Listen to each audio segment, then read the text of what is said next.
जय श्री कृष्ण जी की जय, भगवद गीता जी की।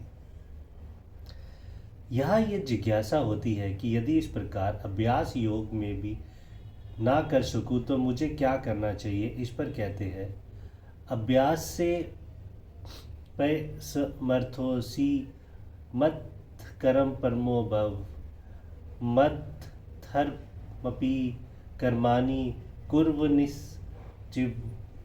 जीमवापसयसि। यदि तू उपयुक्त अभ्यास में भी असमर्थ है तो केवल मेरे लिए कर्म करने के ही प्रायण हो जा। इस प्रकार मेरी निमित्त कर्मों का करते हुए भी मेरी प्राप्ति रूप सिद्धि को ही प्राप्त होगा। यदि तो अभ्यास में भी समर्थ है, इस कथन का क्या भाव है।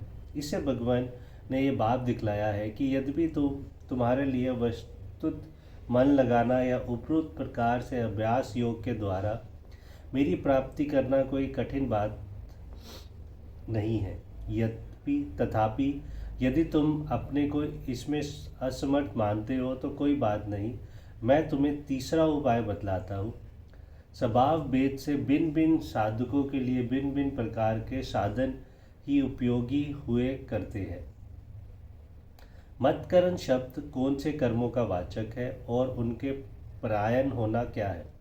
यह मतकर्म शब्द उन कर्मों का वाचक है जो केवल भगवान के लिए ही होते हैं या भगवत सेवा पूजा विषयक होते हैं तथा इन कर्मों में अपना जरा भी स्वार्थ, ममतम और आस्तिक आदि का संबंध नहीं होता।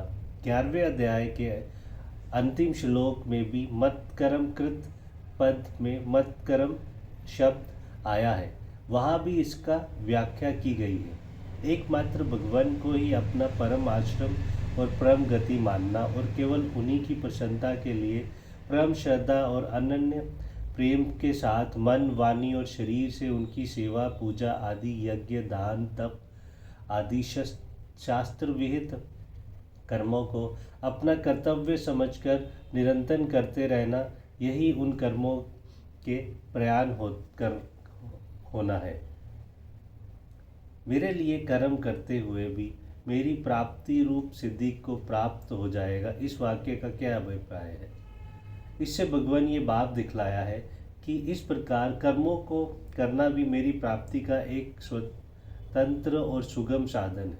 जैसे भजन ध्यान रूपी साधन करने वालों को मेरी प्राप्ति होती है, वैसे ही मेरे लिए कर्म करने वालों को भी मैं प्राप्त हो सकता हूँ। अतएव मेरे लिए कर्म करना पूर्वोक्त साधनों की अपेक्षा किसी अंश में निम्न श्रेणी का साधन नहीं है।